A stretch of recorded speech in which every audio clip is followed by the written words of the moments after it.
几个人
？Going on.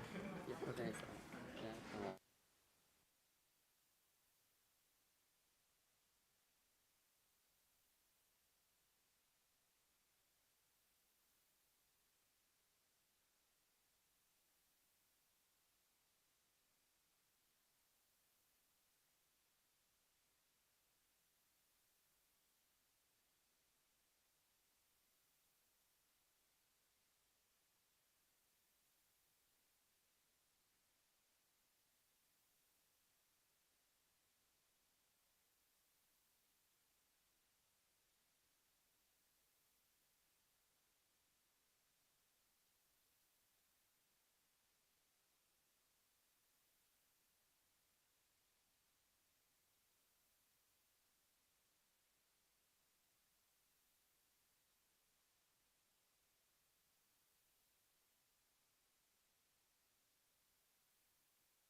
Yeah, good evening. Welcome to imToken office again. I saw if this is the first time you come to imToken office, we have design office like different classes. The first class is always here, and then is the business class. That's the economy class. So you can choose which class you want to be, and also like all the classes tonight is for free, right? So no need have any pressure to take the more comfortable chair on the first row, yeah. By the way, like I introduced earlier, so we also welcome everybody online from YouTube. So hopefully you can see me well and also hear me well. All good? For the YouTube, all good? Okay, cool. Yeah, we still have some other friends coming. Yeah, so tonight actually we have quite interesting topic, staking. So for no matter you are new for staking or like quite experienced for staking, I think it's all good for us to discuss and share together. Before the the speaker to share, so I have several questions. So who does not know imToken? Who is new for imToken? Okay, cool. Yeah, if you are new for imToken, wow, my slide does not move. Okay, let me try with my mouse. Wow.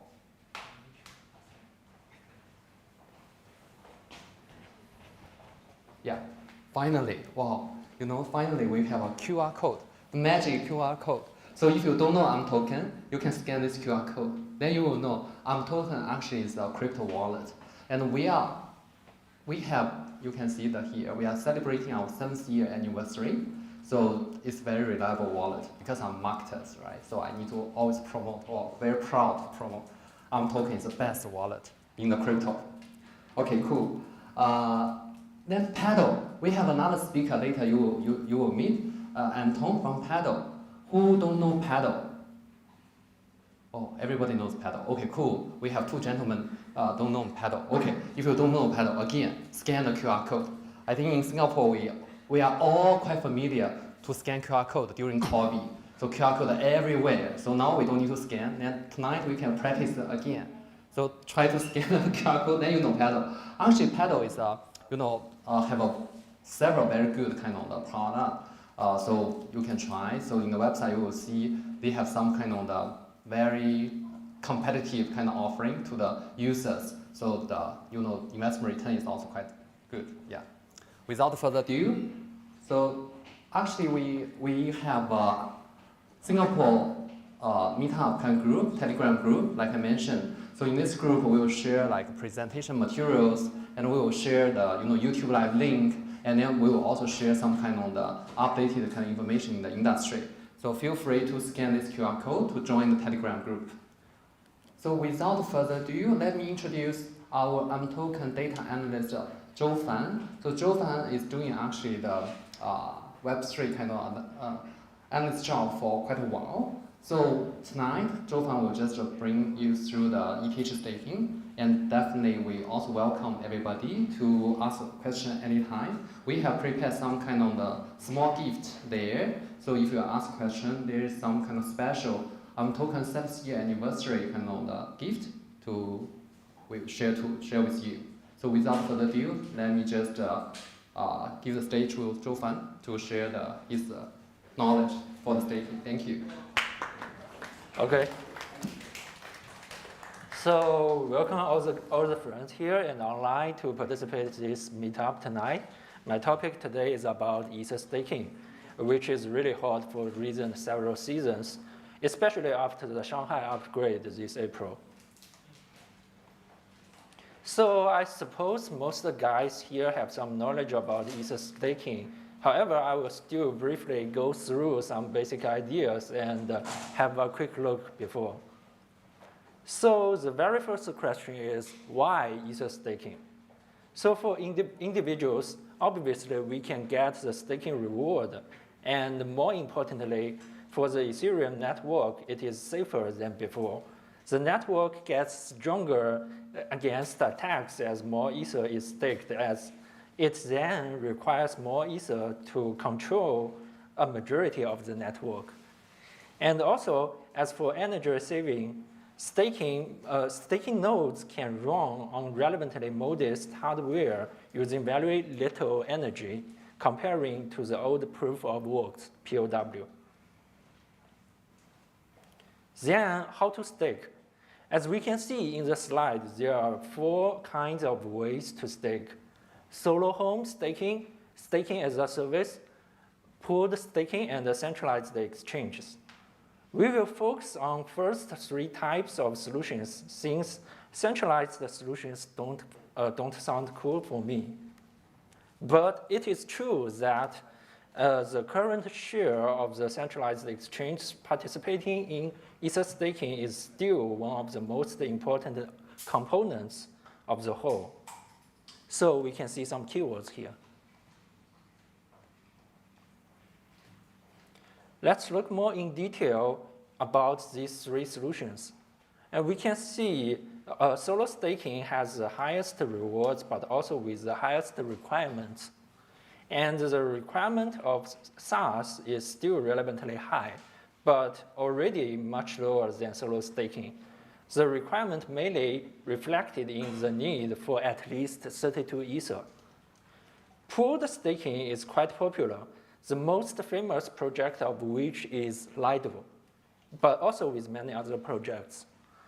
The reward vary for projects because of the extra liquidity tokens minted by different projects.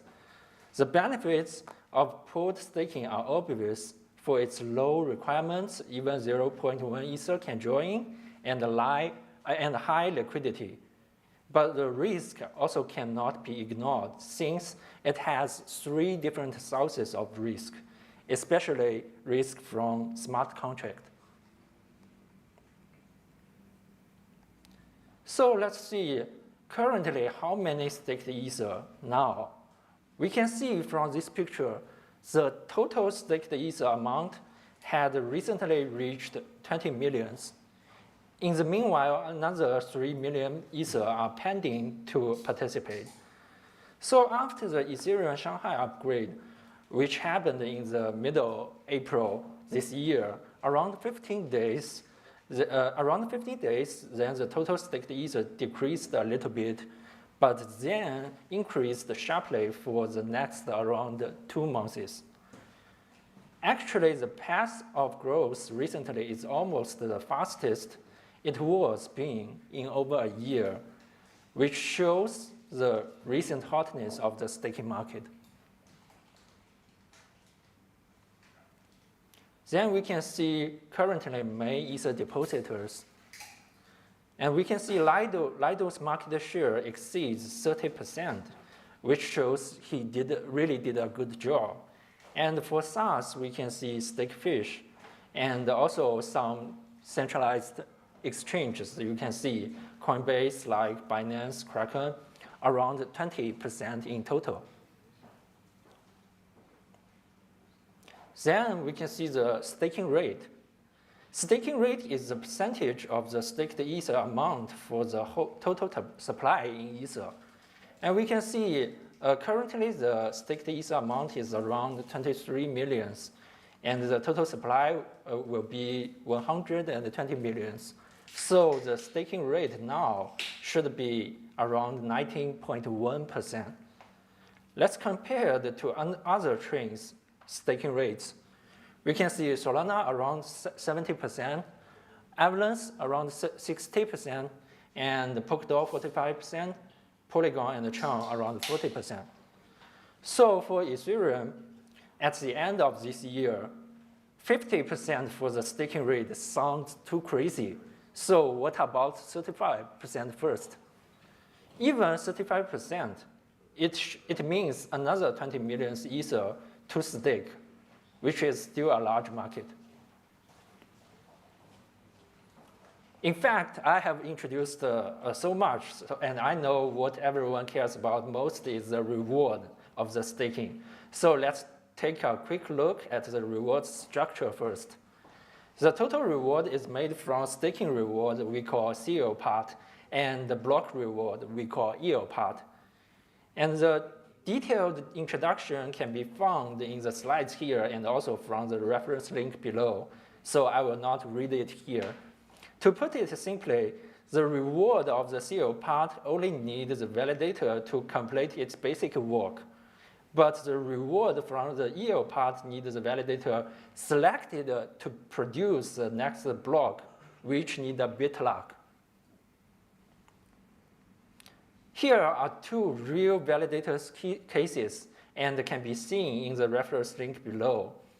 We can see their beginning date are different. The case 1 is from December the 1st, 2020, and the other is from December the 31st, 2022. So we may focus on the APY, annual percentage yield, since the beginning dates are different. Case 1 is earlier, and the APY of CL reward is higher than case 2. And later I will show you it is not a coincidence. But the APY for the EO layer reward is much lower for case 1. So when we check the APY for total reward, we can see case 2 perform even better. We can see the 6.94% versus 5.76%.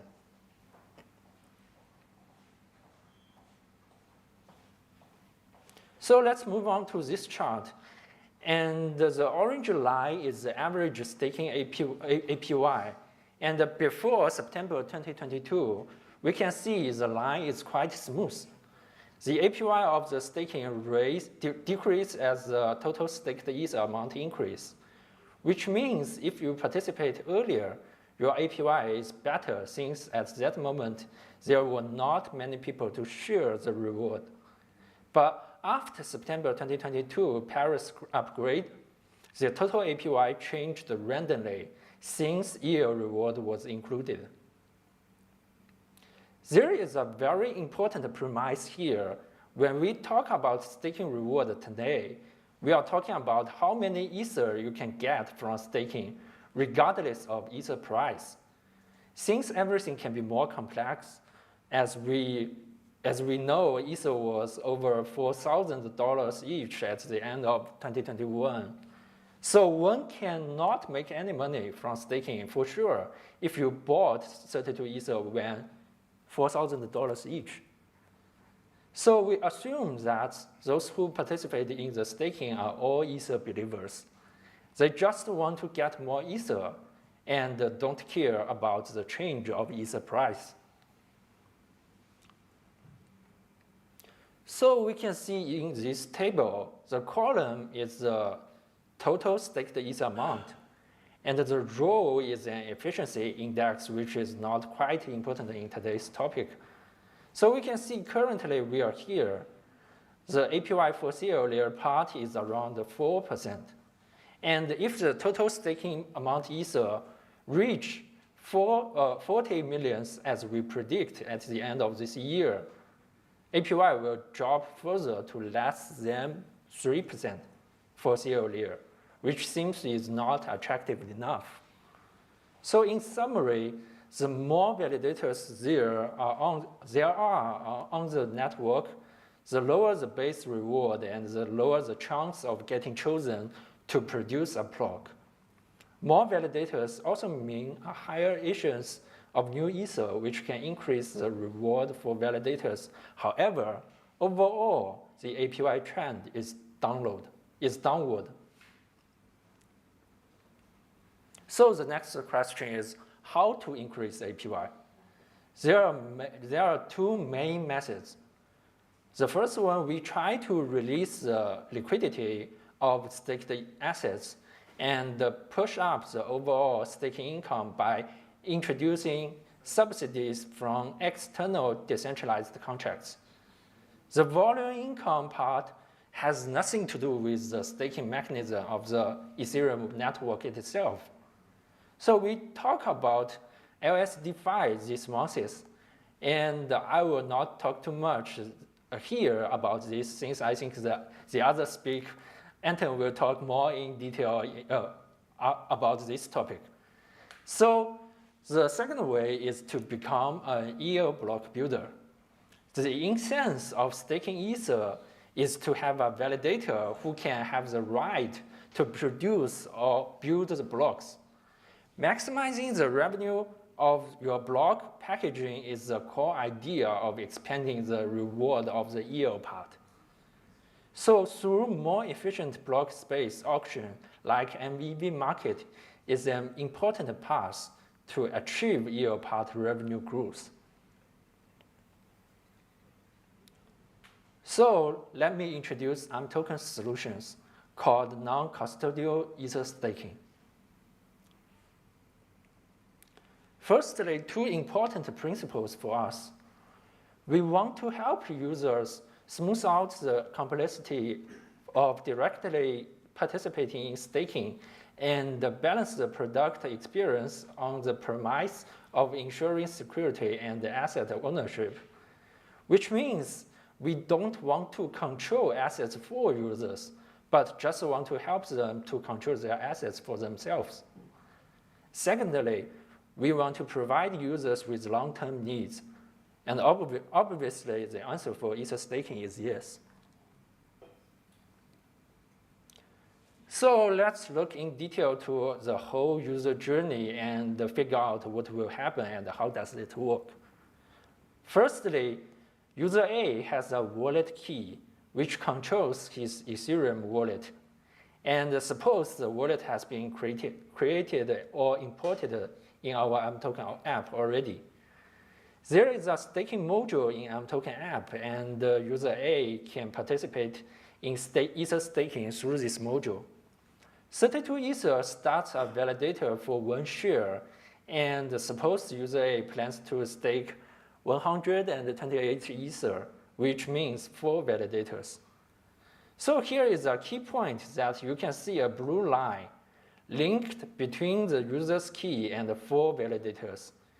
It is the same key controls the wallet and all the validators at the same time.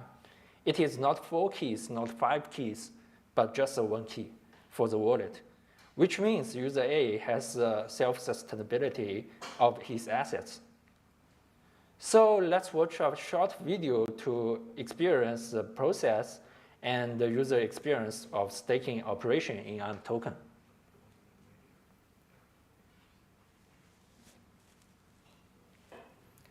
So as we click stake and choose the validator number,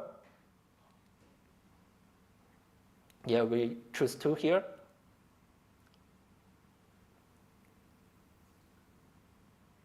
And made the transaction.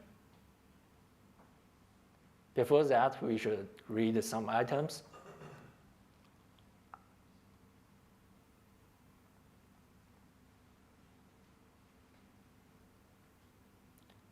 So the process should be easy and smooth.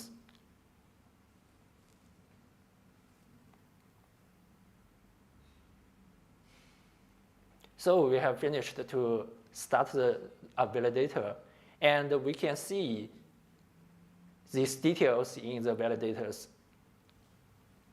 Some data details here, and also on the public network.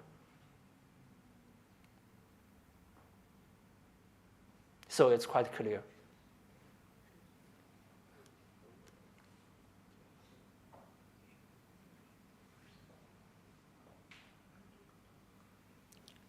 Okay, let's move on. Secondly, let's pick a validator, for example, number 4, and see how it works in detail. Here, we focus on the allocation of the assets ownership and the control right. There are 2 keys in the official design of Ethereum validator. One is the sign key, which is controlled by the validator service provider and used to create revenue for users. The other one is the withdrawal key, which is controlled by the user to ensure that the ownership of the assets belong to the user himself. So far, I hope that everyone can have such an idea that the key kept by the user can at least guarantee the safety of the 32 Ether principle in the validator. Then we will see how the rewards part works. A quick callback that we already know the staking reward is combined with two parts, staking reward for the CO part and the block reward for the EL part. The rewards of the CO part require the validator to run correctly and complete some basic operations. These daily operation and maintenance tasks are completed by service provider by operating the sign key, so that the validator can obtain the CO part of the reward. One thing that needs to be noted is that the rewards of the CO part are automatically flowed back to the user's wallet address. Although the service provider has EL reward part, let's revisit these two cases. Case 1 only gained 0.06 Ether for EL reward for 2.5 years, while case 2 had 0.36 Ether in only half a year. So we can learn two things from this. First, the chance of getting the EL rewards, that is, the chance of being selected to produce a block, is completely random and requires luck. Second, when the opportunity comes, we should find a way to maximize the EL reward. So for the EL reward, Ether official design has reserved a configurable withdrawal address. Our solution is to extract the block rewards obtained by all participating validators when they produce blocks to a fixed address, and then distribute them equally to each validator. The biggest feature of this scheme is smoothing the income obtained by each validator. In addition, when the validator gets the opportunity to produce a block, the validator service provider will coordinate the ordering rights of the auction transaction in the MEV market to obtain additional EL rewards. We believe that as the number of participants in the MEV market increases and the overall Ether market activity increases, EL rewards have a good room for growth. In the future, EL rewards will gradually become the main component of staking rewards. So let's have a quick review of our unique selling proposition of imToken's non-custodial Ether staking solution. The withdrawal key is held by the user, and the service provider cannot withdraw the Ether staked by the user. Validators can be queried on the chain, so the status is quite clear. And we support MEV income acquisition, and the income will be automatically distributed. And the validators management is easy. And the last one is we don't need any KYC. So let's see what we have achieved. The total validator number over 1,400, and the total staked Ether amount over 45,000. And we can see some total CO reward and the EL reward we have gained. So for the future plan, we will try to extend the diversity of validator service provider, and we want to participate more actively in the MEV market and increase EL revenue. So that's all for today's my part. Thanks for listening.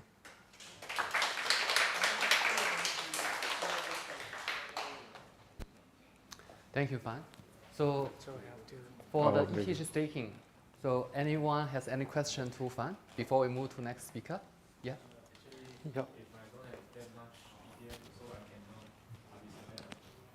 Yeah, so question, because we have the friends online.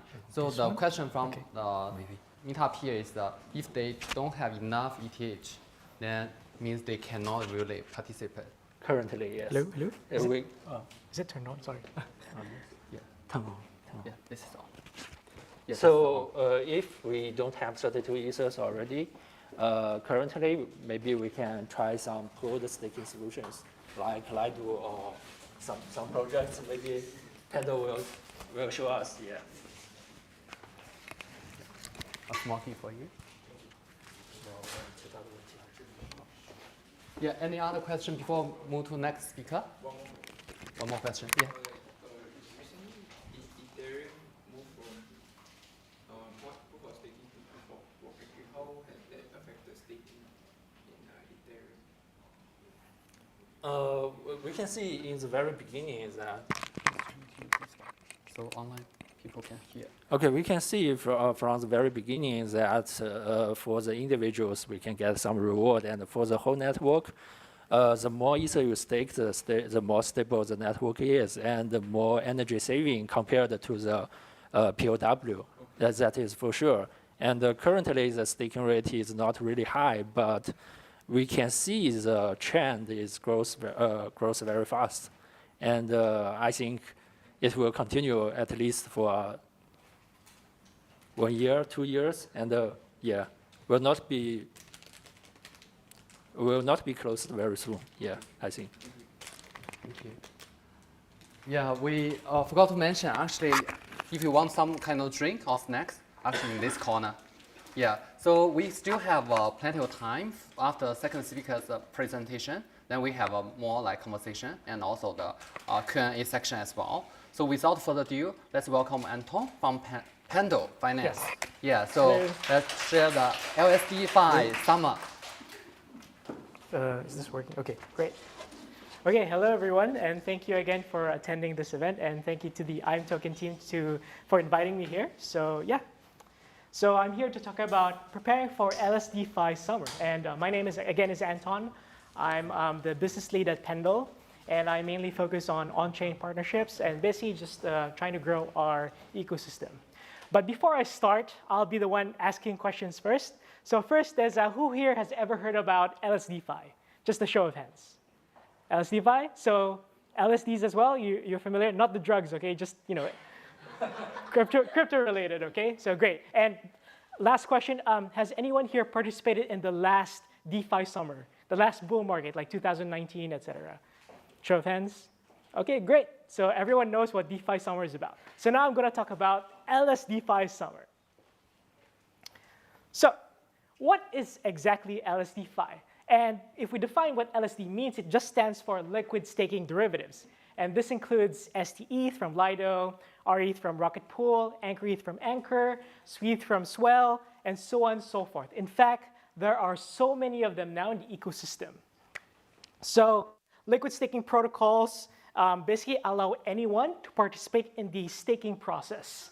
And then it lowers barriers to entry. But aside from that, having an LSD back, it kind of like unlocks your liquidity so that you can use that LSD in the greater like crypto or DeFi ecosystem. And that's kind of like one of the things that LSDs help provide to you. So now we kind of like expand it further, where LSDfi basically means liquid staking meets DeFi. And that's kind of like when we see more protocols or new protocols, new primitives that are being created and are just dedicated to LSDs. So now we will see money markets or new stable coins or DEXs, et cetera, that are just working around these different liquid staking derivatives.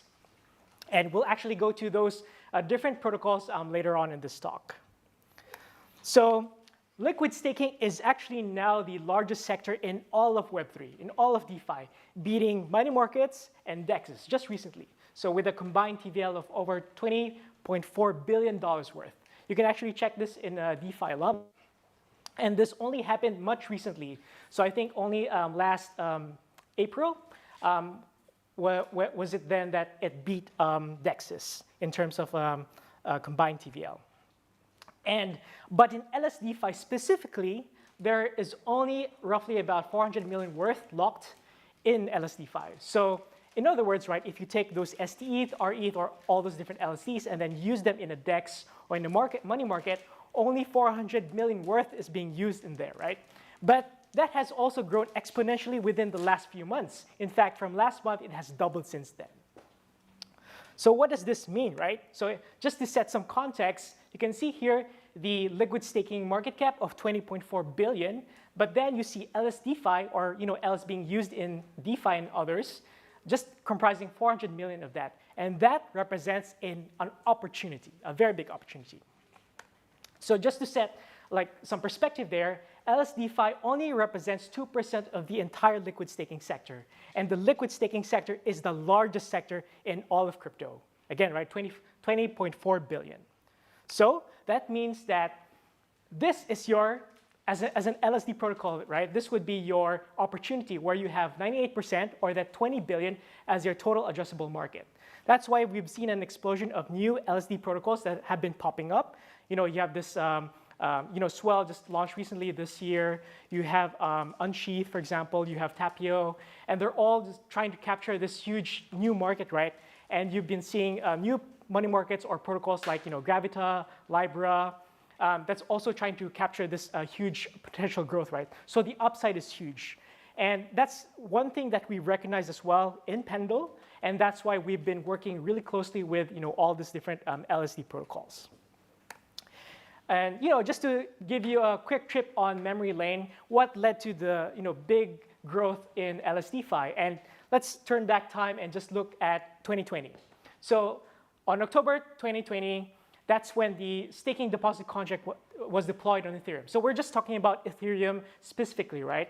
And this staking deposit contract was deployed mainly to bootstrap the number of or required number of validators to be working or validating on the beacon chain. And once enough validators was signaled, then it would trigger the genesis of the beacon chain launch.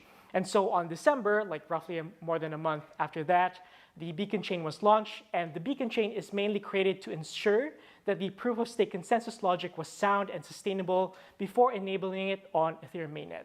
So again, it was launched so that developers could see how it performs. If there are any bugs, it could be fixed, etc. And that beacon chain would operate concurrently or in parallel with Ethereum mainnet. Back then, Ethereum mainnet was working on or using proof of work consensus, while this beacon chain was operating in parallel, right? And of course, after the beacon chain launched, that's when we had our first LSD from Anchor, right? So they called it Staker. And the idea is the same, where you would stake your ETH through Staker, and you would get an LSD back called AETH. Later on, they rebranded to Anchor Staking and called this Anchor ETH. And a few days later, Lido launched. And we know that how dominant Lido is. So they launched STETH, and in the same concept where you can stake your ETH through Lido and then get STETH back. And this STETH would be used basically anywhere in Ethereum, right? So up until then, right, up until before the withdrawals were enabled, whatever LSD that you held, you could not withdraw it back into its native ETH, right? So the only way for you to exit from any of those LSDs is to be able to sell them in a DEX. So fast forward, now we have the last year, just September, that's when the merge happened. And the merge is basically the joining of the original execution layer, or what we call Ethereum mainnet, with its stake consensus layer, the beacon chain, right? And a good analogy for this would be as if you were flying an airplane, and then you were trying to replace the engines mid-flight, right? So it was a very complicated process, but overall, the space succeeded, and the proof of work consensus layer was replaced with proof of stake, and yeah, it was basically a very, very momentous occasion that marked a new age of Ethereum in a sense, right?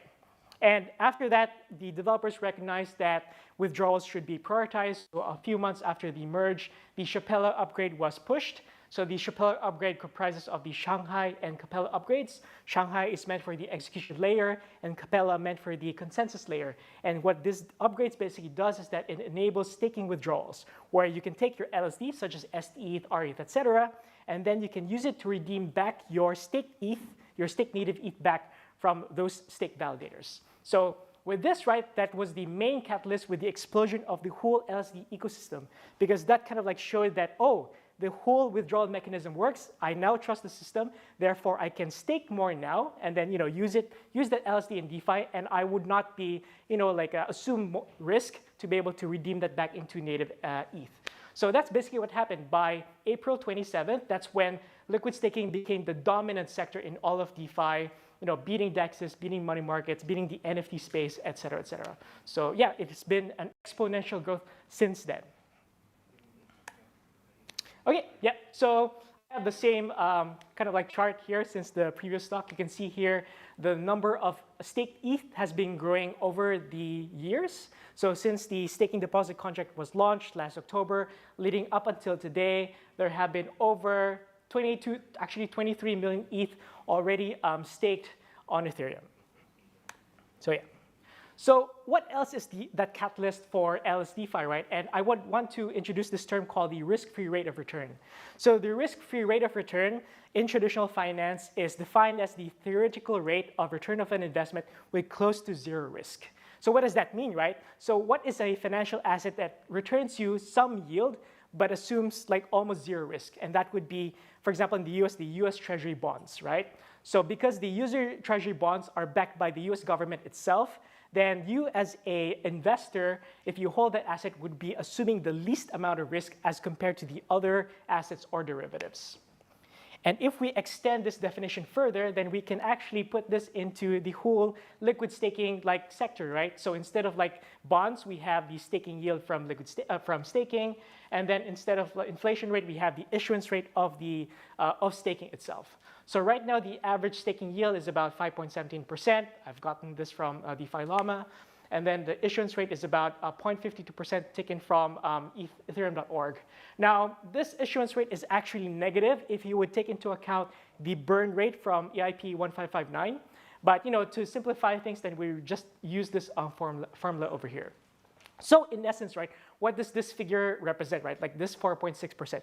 It means that if you would be staking your ETH, and we know that the Ethereum protocol is one of the most secure and the most trusted mechanisms out there, then you would be able to earn at least 4.6% yield with assuming the least amount of risk, right? So this is what we term the risk-free rate of return within the liquid staking or within Ethereum itself. And if you would be using that, or if you would want to earn yield beyond that, then the yield has to be greater than 4.6%, like in LSDs, etc. Sure.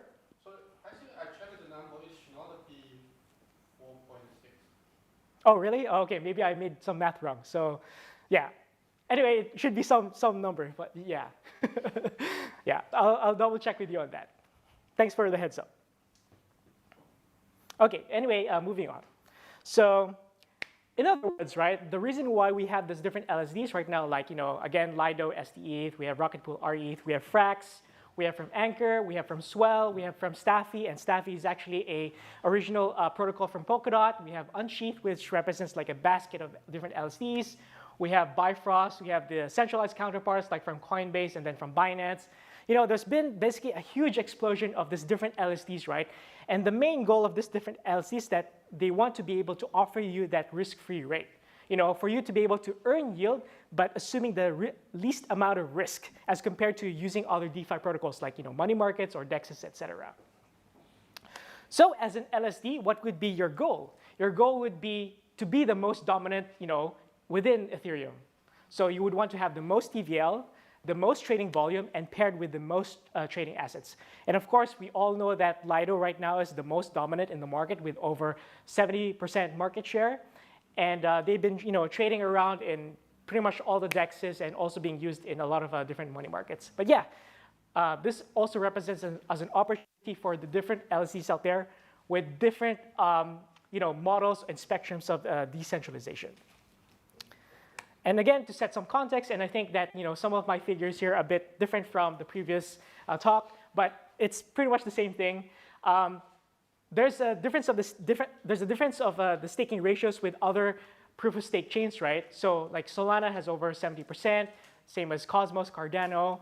But when it comes to Ethereum, when it comes to the circulating supply rate, only 15% is actually locked and staked in proof of stake, right? So that again represents a huge opportunity in liquid staking, where if more people would be using LSDs or would be staking, then this number would grow, and then the amount of market cap would grow as well. And overall, I think that the space would explode. So that's why we call it LSDfi summer in a sense. Yeah, sure. I want to ask, so I guess why there is a high percentage on other chains?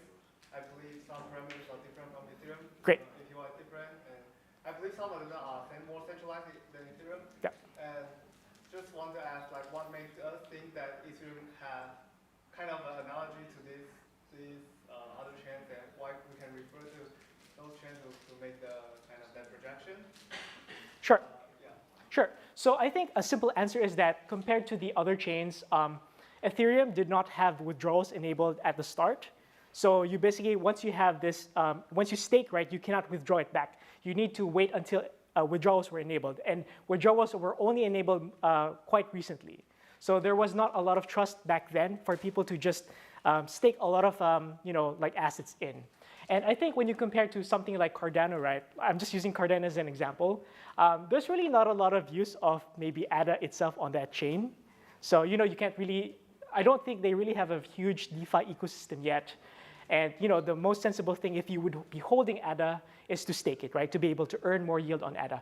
I think it's the same way with Cosmos, with Atom. Although they have different app chains in Cosmos, I think that if you were holding an Atom as an investor and you would want to assume the least risk when you would want to earn yield for your atoms, then you would stake it. And I think that's kind of what shows with this different proof of stake chains. At least that's my assumption. Okay. Another why the LSDfi didn't happen for the chain. Right.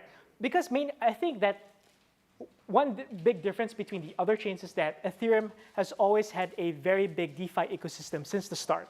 So since they were the first chain to introduce smart contracts, and then we had this big boom in tokens, with ICOs, TGs, etc. And then we had DeFi summer. Ethereum basically had this huge roadmap of a lot of blue chip protocols that built on top of Ethereum, right? Now Solana kind of followed after, but I think Solana was mostly known since the last cycle for NFTs and not really a lot of DeFi. So I think it just made a lot of sense to build on top of Ethereum because there are more mature and blue chip DeFi protocols that you can use there as compared to the others. Yeah. Yep. Any more last questions before I move ahead? Okay. Next slide. So coming to kind of a comparison, right? So we have DeFi.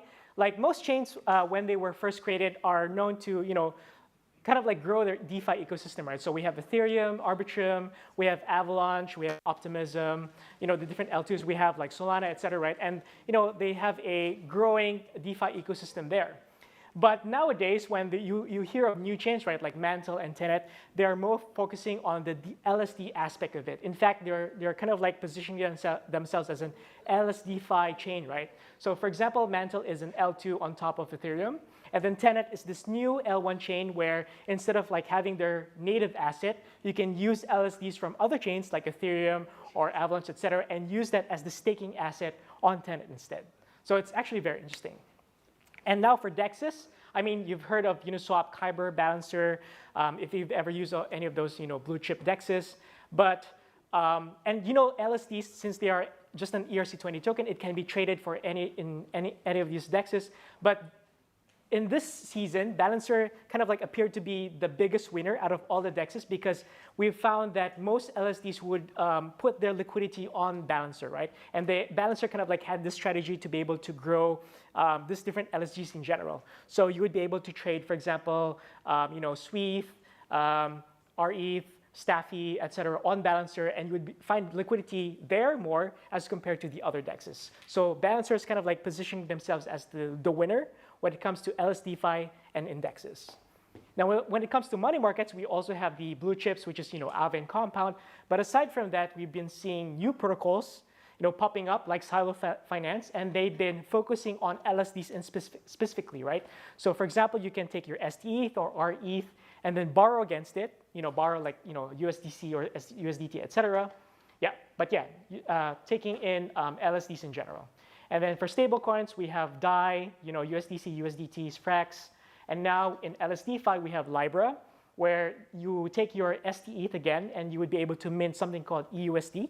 And EUSD is backed by STETH, right, or other LSDs in the future.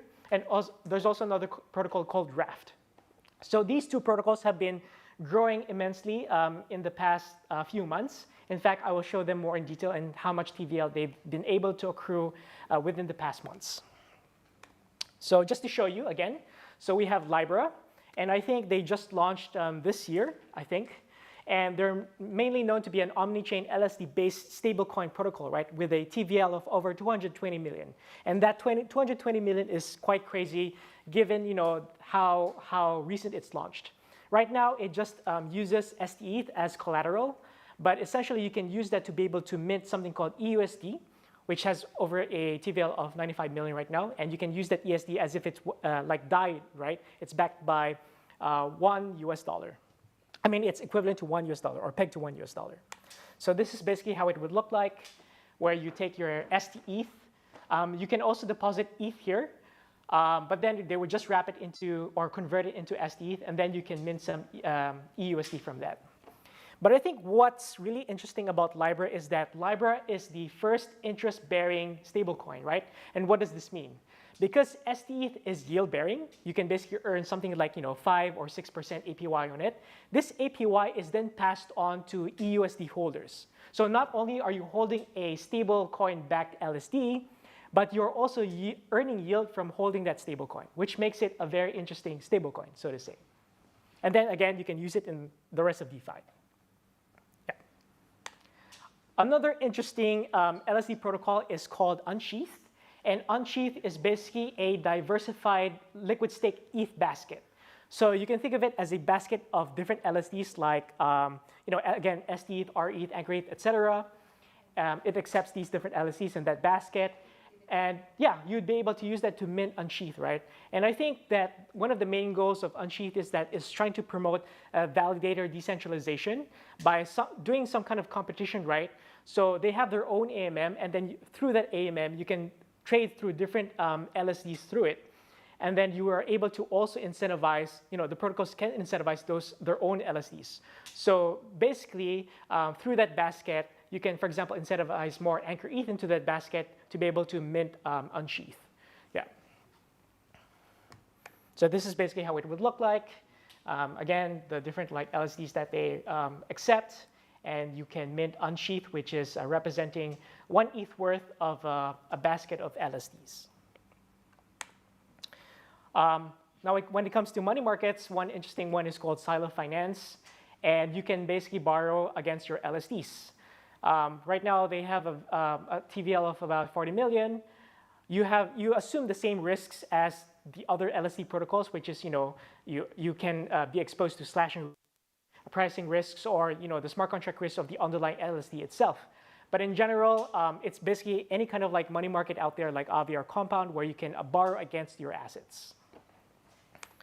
So it would look like this. You can see here that they support wrap STETH, RETH.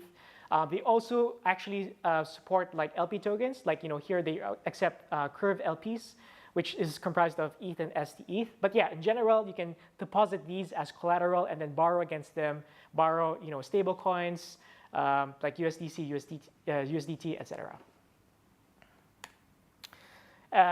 Another interesting one is EigenLayer. And this is actually one that I find the most interesting because it is a protocol that enables restaking or enables stake ETH to be restaked and used as a crypto economic security for other protocols other than Ethereum. So what does that mean, right? So let's take an example such as a bridge. Current bridge models require you to, or most bridges kind of mint their own token. And then if they want to attract validators, the validators need to acquire the token and then stake or lock up that token, right? But instead of using that token that they've minted for that bridge instead can use EigenLayer and use ETH instead as the security to be able to secure that bridge. So you're basically using restaking as a kind of like a crypto or commoditized crypto economic security method. So yeah, they've launched recently, but they capped it at 9,600 ETH. But I think aside from this, I think it will become like a very big thing because instead of like minting your own token, you can use instead the underlying security of Ethereum to be used in like, the greater security of like all the other protocols out there. Yeah, so very simple site. It just represents like the different LSDs that they accept. And then you can stake it there for now. I think they're going through kind of like a bootstrapping phase just to be able to see that things work. But other than that, then operators can step in, or integrators. So for example, if I have a new DeFi protocol and I want to be able to have a Sybil-resistant mechanism in it, then instead of creating a new token to be able to do that, I can instead use ETH through EigenLayer over here. OK. And lastly, I want to introduce Pendle because this is the project that we're kind of like currently building. And yeah, I want to share more of like, how we are enabling LSDfi through Pendle. So Pendle is basically a yield trading protocol. And we have over 119 million in TVL, at least last I checked. But yeah, like let me dive in deeper of like what we do and also what kind of like LSDs that we support over here. So if you come from finance or traditional finance, you know that the interest rate swap derivatives is the biggest like market in the whole of traditional finance, right? With over 550 trillion in market cap. And what we're trying to do in Pendle is try to bring that in DeFi. And the idea is similar to what happens in traditional finance, where we take a yield-bearing asset. And a yield-bearing asset is something like STETH, right? So STETH, again, represents 1 ETH worth, and it's also containing like an APY of 5%, right? And what we do with Pendle is that we strip them into its individual components, where we have the YT or the yield token, and that represents the 5% of STETH, and then we have the PT or the principal token, which represents the underlying STETH up until maturity. And then you can trade them separately in its own markets. So what does that exactly mean? It means that you can trade the APY or the interest rates of those assets. So for example, for STETH, right? So I'm just using STETH as an example, but it could be anything else. If you think that the yield of STETH is going to go up, then you should buy YT, right? Because you can buy YT cheaper and be able to collect that future yield because you're holding that YT. And if you think that the yield is going to go down for STETH, then you might as well sell it and then be able to collect that yield upfront. So it basically gives you a lot of interesting strategies when it comes to managing yield, right? So for example, when you're borrowing from a money market, and then you think that the yield of the money market is going to go down, then you might as well sell that yield, right? You can split that in Pendle, and then, like for example, AUSDC, and then sell that yield upfront. But if you think that yields are going to go up and you want to be able to be exposed to that yield, then you'd want to buy that yield cheaply on Pendle. Now, there's the other side, which is the principal token. And that basically represents the discounted asset, or what we call the zero coupon bond in traditional finance. And the reason why it's a discounted asset is because you're forgoing any future variable yield for a fixed rate instead. So if you're familiar with fixed income markets, then that's what essentially principal tokens are. Yep.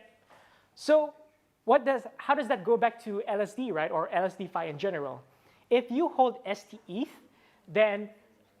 or if you had deposited that STETH into Pendle instead, then you would have outperformed somebody who was just holding STETH. So here you can see here the chart and the performance. If you were just holding STETH year to date, you would only have earned an APY of 61%. But if you had LP'd that LSD into Pendle, then you would have earned an APY of 85% instead. And that's because through Pendle, right, people can swap it, you earn trading fees, you're able to earn the yield cheaply, stuff like that, then you're able to earn higher yield instead. Of course, like aside from that, there are other liquidity pools out there that offer opportunities for STETH. Like again, there are money markets, there are DEXs, etc. And if you had put your LSD there instead of like just holding it, then you would have earned more in general. Yep, sure. Is it a guarantee, like always outperform by purely holding, or it depends on? It really depends, right? So I think that it really also depends on the market. Like if there are more people who are trading on our AMM, for example, then the more fees are returned back to the user. And also, based on, because it's also incentivized, right? So we have like a V model where those who would LP in would be able to earn those incentives. So it's all really variable depending on the protocol. Yeah. Okay. So what else do we enable in DeFi, right? Or in LSDfi in general for Pendle? And this is what we call a term structure. So a term structure, again, coming from traditional finance, is the relationship between rates or yields at different maturities. And if you would graph it out, it would be known as the yield curve. So essentially, we can offer something like STETH at different maturity points. So we have here, for example, maturing at 2027, one at 2025, one at 2023, et cetera. And if you graph that, you would have your yield curve. And what that represents for traders or investors is that you can basically buy this like a different like fixed rate assets at different maturity points where you assume different risk profiles. So yeah, we're essentially trying to build that yield curve across LSDfi and supporting different LSDs in general.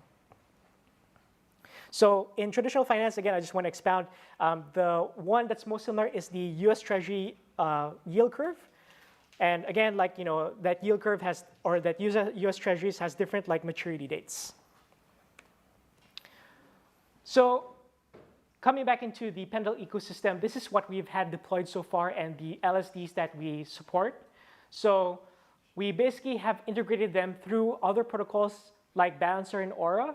So instead of working with the native asset, we can work through pools instead because the pool itself is yield bearing. But of course, we can also support the native asset itself, which is like STETH, right? And that is able to accrue value back into our holders, like our vPendle holders.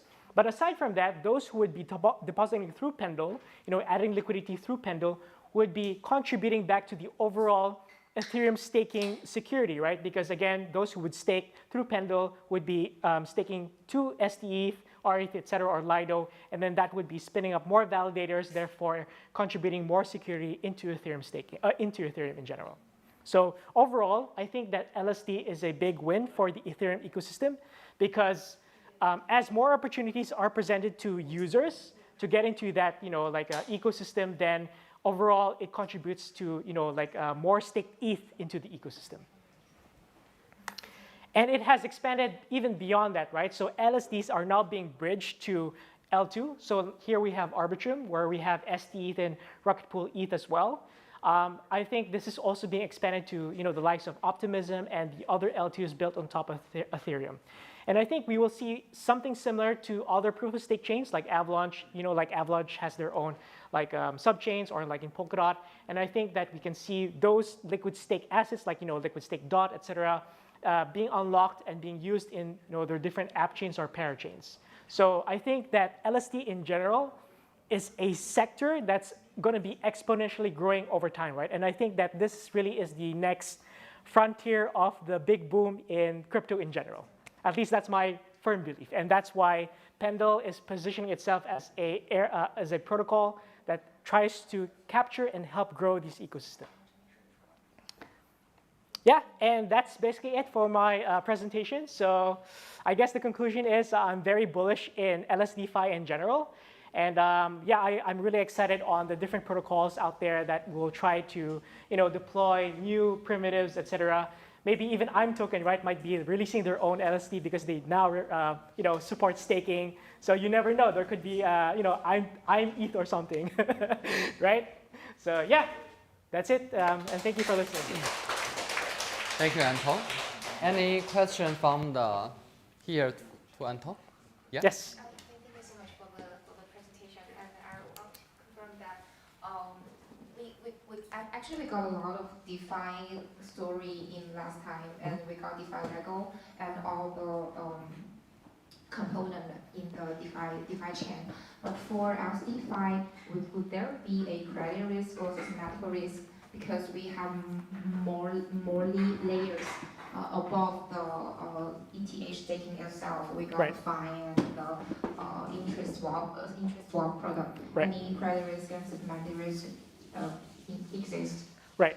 So as a user, you definitely be assuming more risk because there's that smart contract layer risk on top of staking, right? So for example, for Lido, you kind of like have to trust the smart contracts of Lido to work correctly, or even for the other LSDs, right?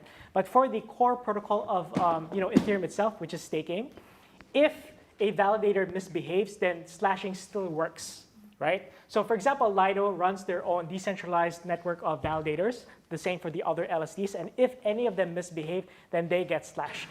So the risk doesn't really lie on the protocol, like on Ethereum itself, but for the end user that has to trust like this liquid staking service provider in the form of like Lido, etc. Yeah. Thank you for your question. Right. Yeah. Any other question to Anton before we? Yeah. Sure. In market size now, so for the market price now, so how you take care your security measure for your projects Right. and for your projects, because before that I won't come for your presentation previously, so but I know about your projects now, Brandon. Mhm. How you take care your security measure for your clients and Right. make sure your Right. project and futuristic beyond future. Right. So now was a market precise will be a lot of bearish Yep. in the market. So how you security measure in your life? Right. So I think we approach security the same way where other blue chip DeFi protocols approach it, which is to have as many audits as possible. In fact, for Pendle, we have over 6 high-quality audits. We have worked with if you know Code Arena, we have worked with the top wardens from Code Arena. We work with the likes of Watchpug, etc. Right. So I think that because we work in the application layer side, right, that's basically what Pendle is. It's a smart contract protocol. And we have to make sure that the smart contract is secure through those audits. But not only that, we offer bounties, security bounties, and just in general, like just having good security practices on the platform in general. And for the assets that we onboard, then we also want to go through like audits. Like we don't just list any other LSD out there, right? We want to work with the high quality ones like Lido, Rocket Pool, etc. And if we know that they are like highly audited, and we've also checked those audits, then we would work with them. Yeah, so that's the only way to make sure that it is as secure as possible. But of course, that's not to say that you will always be exposed to smart contract risk, and it will always be there. And that's why you always have to kind of like invest, or as a project, right, we always have to invest in that security. Yeah. Sure. Yeah. So, as you mentioned that you are very bullish on the LSDfi and like learn from the experience of DeFi summer. Yep. As a retail user, how do we like participate in this?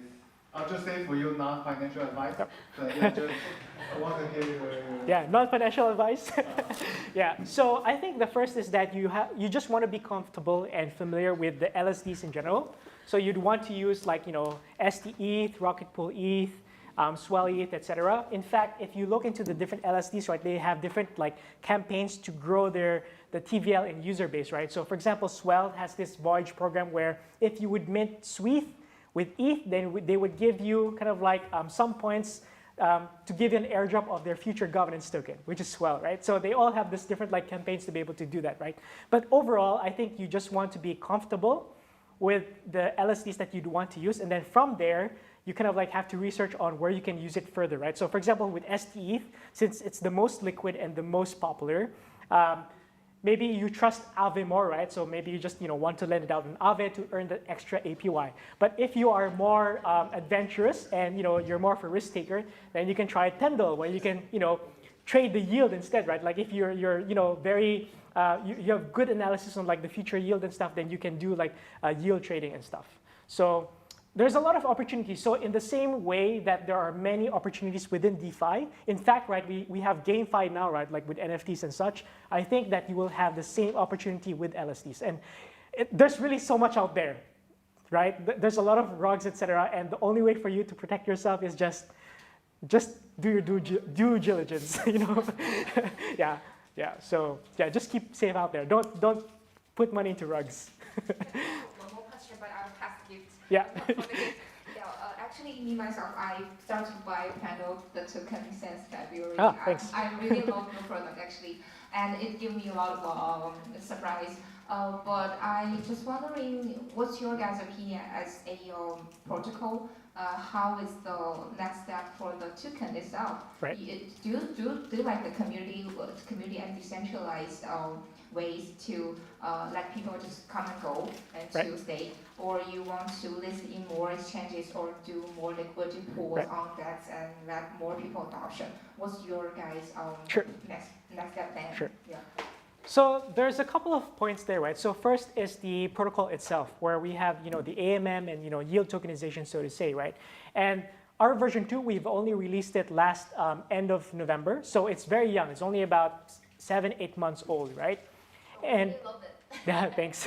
And we built it permissionless from the start, so anyone who can actually understand the protocol will be able to create a yield trading market. So for example, if you're a money market and your assets earn yield, you can actually tokenize it on Pendle permissionlessly and create that market there. The reason why you don't have a lot of these new markets popping up like in a permissionless way is because we don't have the UI yet. And I don't think that people are smart enough yet to read the smart contracts to understand like how to create that permissionlessly yet, right? But that UI is actually coming. It's actually in active development, and later on, we may have a UI that's similar to Uniswap, where you can take any LSD out there and just create a market where people can trade the yield, or being able to buy the asset at a discount permissionlessly. So this is like both good and bad, right? So the good is that we may have an explosion similar to Uniswap, where a lot of people will just create markets. But the bad is that maybe there could be a lot of like rugs, people will just create markets over there. And because Pendle is a more complex product, then the chance of, or the risk of failure is higher, right? So yeah, so that's so that's one side. We're working on that. The other side is on the Pendle token itself. So we have vPendle again, so as you can see, and vPendle is very similar to vCurve, where users can vote on gauges, pools where to channel Pendle emissions too, right? But of course, we're kind of like still a very, in the spectrum, right, a more centralized protocol. So there's no governance, so to say, yet.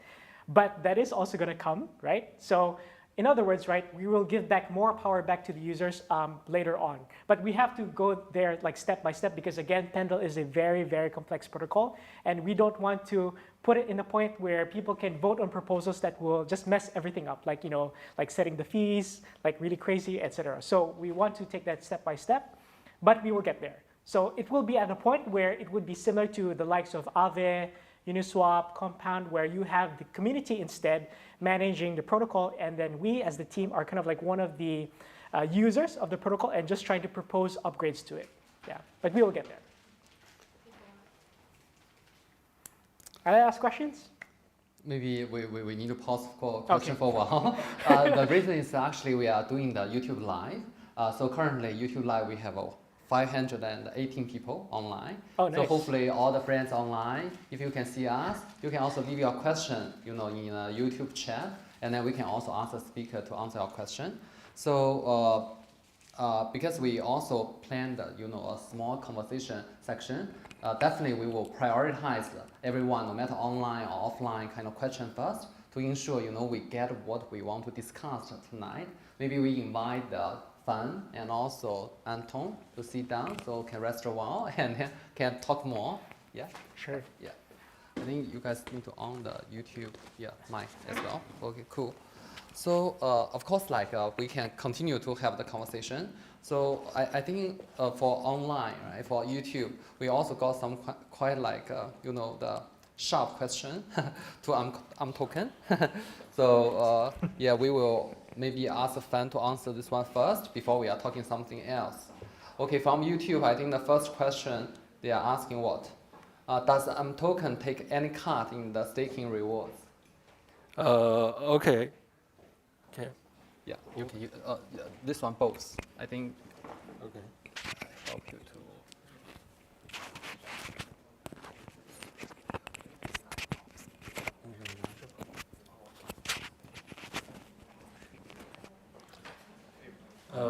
Okay.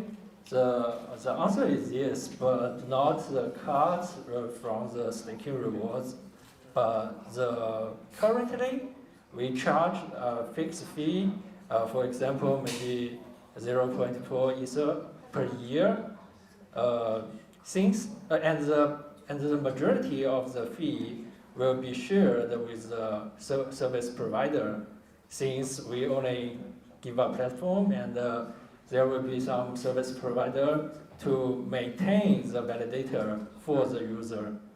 And yes, we will charge. And since we are keen to participate in the MEV market and want to enlarge the yield part reward, so when we really do something good, maybe I think in the next edition or next two edition, the charge structure will be a little bit different than yeah.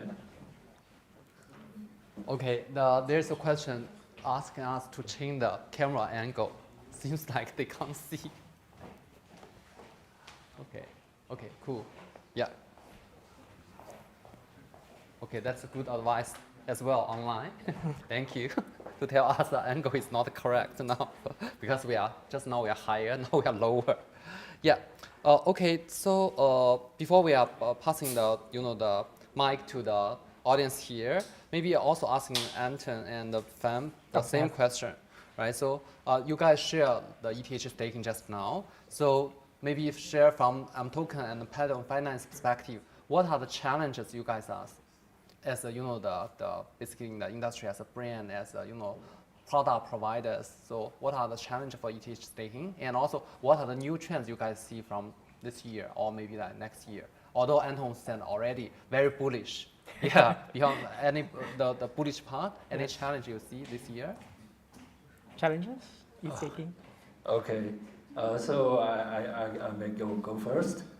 So I think the most challenging here for several parts. The first part is for the user, maybe in imToken solution, as we mentioned before, currently at least 32 ethers. Since we choose the solution can be typed with staking as a service, so 32 ether has to be a must, which blocked a lot of users. So many users only can turn to the pooled staking solution like Lido or do some yield trading from Pendle. That's one part. And the second part is that we want to find the long-term need, and we see there will be much potential in the yield reward part. So we want to find out a way to maximizing the yield reward for our users. So it's also a challenge. So I think, in my opinion, the two largest challenges for imToken solution is as the following. Yeah. Yep, sure. I still have okay. my mic here. Yeah. So when it comes to ETH staking, right? I think that if you remember back in one of the slides, it has one of the lowest staking ratios as compared to the other chains. And I think the question is that how do we encourage more people to stake on Ethereum, right?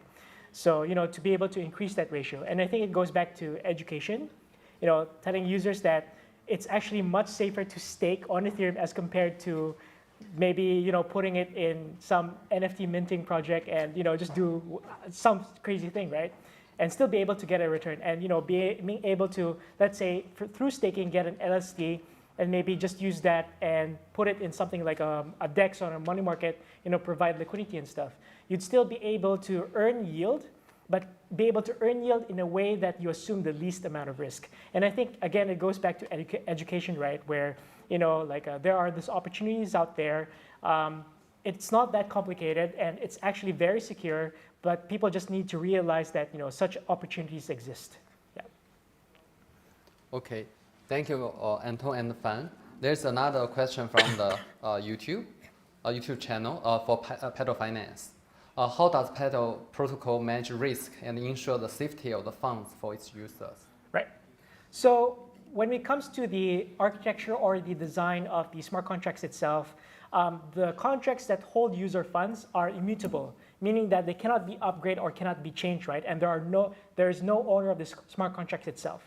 So for example, in the event that, let's say that, I don't know, like something happens to the Pendle team, like, we have a hostile takeover or whatever, nothing can happen to users' funds at all. The only thing that can do is what's defined in the smart contract, which is to withdraw or to trade it or whatever, right? So again, the team itself has no access to users' funds whatsoever. And I think that design philosophy allows people to trust it because they know that nobody else can touch that smart contract, can touch those funds on that smart contract aside from what is defined on that smart contract itself. Yeah, so we have approached it in that way. Okay, thank you, Anton. Yeah, so any question from the, the audience here? Before I pass back to the YouTube channel. Yes, okay. Similarly, for the, I moved here from Wikibit, so I just want to ask, like, similarly for the previous question, the security for the Pendel, right? Mm-hmm. How is the security for Good question. Yes, so as I mentioned in my slides, we can see the risk can be several parts. So the first risk is how to guarantee your 32 Ether. So it is obvious that because of the key is kept by the user itself. In our solution, we just help users to operation or do some maintenance tasks, and we don't have the right to do something with your 32 Ether. And also the staking reward, as I mentioned in the slides, the staking reward will be flowed directly to the user's address, not to the imToken or the service provider. So for the last part, the block reward, our solution is when the validator produces a block and he gets the block reward, the block reward will be transferred to a public one address, and the reward will be distributed equally to all the validators at that moment. It's our solution. So I think the safety should be guaranteed there. Thank you. Okay, there's another question maybe for me as a facilitator. So they're asking thank you for the valuable presentation. Will you provide these slides after section? I think for the online friends, I think we need to move the camera here. So you need to join the Telegram group. I show you the QR code. Hopefully it's clear enough. We make it bigger for you guys. Yeah, just join the Telegram group so that for all those kind of the presentation and information, photos, videos, etc. So you can just communicate there. We have imToken, the colleagues to handle all those kind of the information sharing kind of the question there. But definitely we will just share whatever speaker allow us to share. So not the entire slides end to end. So that's one. So from online, there's another one question from also for Pedal Finance, for Anton. Can you explain the process of creating and trading options on Pedal protocol and how it generates yield for investors? I think he or she mentioned he was a little bit late for the presentation. Sure. So he's asking the question again. So we're not trading options, we're just trading the yield itself. So again, going back to what Pendle provides, we take any yield-bearing asset, like STETH, we split them into its yield and principal components, and then they can be traded separately in its own markets. So for STETH, you can trade the yield, or the interest rate of 5%. If you think that the yield is going to go up, you can buy more of it. If you think it's going down, then you can short it in some way. So essentially, we just provide a market where you can trade the interest rates between this different assets that is listed on Pendle. Yeah, I guess that's a quick summary of it. But in order for you to experience it and find out, I think you should just visit our website, or we have a lot like a learn section over there that explains it in detail. Yeah. Okay, thank you, Anton. Any question to Anton or Fan or Pedal Finance and imToken? Yeah. Yeah, no need. Okay. So I have a question. How do you get the actual APY? So actual APY? Yeah. Right. In Pendle? Yeah. Right. So in Pendle, right, there is when you trade the yield, the market is implying on the APY, right, or the future APY. But the basis is also, of course, the actual real underlying APY, right? So if you go to Lido's website and it says there, the APY of STETH right now is like 4%, right? But when it's being traded on Pendle, people are saying that it's going to be 7%, or it's traded such that people bought it, that it pumped up to 7%. It means that, or what traders in Pendle are saying is that they're expecting it maybe in the next few days or in the next few weeks that the yield from STETH will actually go up to 7%. And maybe they have some knowledge on like how Lido works, or maybe the block rewards, etc., that goes back to the Lido stakers. So they're able to predict this and be able to take a position there by being able to trade the yield. So so there's a benchmark of the real yield, which is from STETH, and then in Pendle they imply what the future yield would be by trading that yield. So do you use some oracle to do this? No, there's no oracle. Yeah. No. So we can query directly from the smart contract what the real APY is, like from STETH. So if you look at STETH, right, you actually can get this information directly from the smart contract. Okay. Yeah. One way to measure that is the amount of like STETH rewards. So again, right, STETH is a rebasing asset. So the more it rebases, we can measure this, right? So if this amount of STETH is being brought back into the Pendle contracts, then we can calculate how much yield that is producing over like a year, right? So we can measure like the APY based on how much it rebases. Yeah. Yep. Okay. Okay. But actually, you guys need to use the mic because the others online cannot hear. I have a question for Anton. So, yes. Can we express our views for like different durations? Like, yes, you can. How exactly can we do that? So each market is a different duration or a different maturity date. So right now, for example, we have 4 maturity dates for STETH, one for 2027, one for 2025, etc. And if you think that, but essentially they would converge in the same way for like the same dates, right? But essentially, if you think that by 2027 the yield will be as such, then you can express your views by trading that yield. Or on the counterpart, right? If you're short yield and if you want to get that fixed rate, and if you want to get that fixed rate in a longer duration, then you can buy the counterpart, which is the principal token, and then hold it until maturity, which is 2027, then be able to collect that yield. Yeah. We can also use different durations to express our views for the spread going up. Right. So the duration itself is fixed for that market. You cannot define it. So if, for example, you would want to trade the 2027 yield, then you would need to go to the 2027 market. You cannot define your duration. Yeah. I understand. My point is, can we we have a view for the spread between 2027 and 2025? Yep. Can we express that? Yes. You can actually arbitrage between the two. Yeah. Yes. Yes. You can. Thanks. Okay. Sure.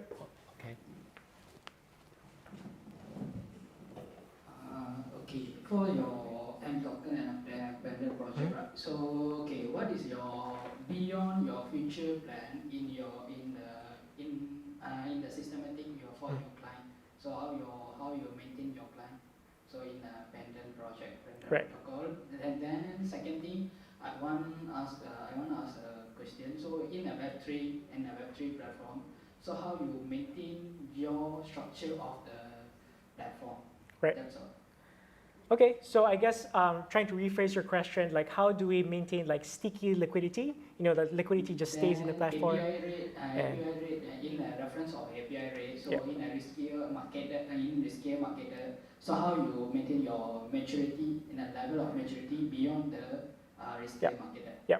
So I think for in Pendle's perspective, right, it comes down to if we have product market fit. We basically have a product that the market would want to use, right? So let's go back to other blue chip examples like money markets and DEXs. So whether the market is up or whether the market is down, people will still use DEXs like Uniswap, mainly because it has a fit, right? In the market where, that's the one avenue where you can trade tokens efficiently, right? So for us in Pendle, because we're a very new kind of a DeFi protocol and it's very complex, once people mainly understand how to use it, so whether it's a bull market or a bear market, they'll always be able to find opportunities in using Pendle in some way, right? So I think that's only the only when users are educated enough to understand these opportunities will they like stay and use the product. And I think that's so yeah. while market bearish, while market bearish will be automatically will be make our short sell in market bearish, right? So API rate not constant, not constant our rate of interest, right? Yeah, so for example, again, if you expect the market to be bearish and you think that the yields are going down, then why don't you go to Pendle? Like, for example, mint a lot of STETH, right? Like, stake ETH and get a lot of STETH, and then immediately go to Pendle because you think rates are going to go down and immediately sell all the yield tokens and you get all the upfront yield. And then when yields are finally crashing, then you can buy back, right? Because you're buying the yield cheaper now and collect the difference. And that is your opportunity. Because previously I made a staking for the hobby. In hobby platform, I made a staking, but similar like that. So I see. Just ask. Yep, sure, yeah. Yeah, maybe imToken as well, because yeah, you asked as well, right? Like, how do they maintain users? Okay, thank you. Yeah, I think online for the friends online. So if you have any question, just post your question in the chat bar there, so we can capture your question there and then to ask the speakers here. So we are all good. Okay. So actually we easily passed like 1 hour and 30 minutes. Time flies. So thank you so much for everybody to come here. And just to do a little bit kind of the logistics broadcasting again. So to ensure the imToken here, we are building a platform or building a venue for us to discuss all the Web3 related topics, and also for us to know what kind of topics are most the interest and most the popular topics. Please help us if you can scan the QR code, last QR code. A lot of QR codes today. Give us some kind of feedback regarding to the the topics, presenters and content, and also logistics setup. Like for example, is that easy to find this venue or not? Then we will just also share a little bit of kind of the thank you token later. You show your like the Google form kind of submission, and then we will just give you the small gift. And for the people online, so because we need to deliver everything to you, so if you give us your feedback, we can only do like the lucky draw kind of thing. It's just due to the logistic issue. It's not about the others. So we will also give our thank you token for the YouTube online participants as well. So thank you so much. And then last, I also want to share with everybody. So for the imToken Meetup, actually it's a monthly activity. So every month, end of month, we will definitely have one meetup with our partners. For example, this month is Pedal Finance, and next month we are still planning. So share with us what kind of project you have interest, what kind of topic you like to know, and then we will see you again in end of July. Okay, thank you so much, and good night, everybody. Thank you, everyone. Thank you. Cheers. I think we can stop the. Oh my God.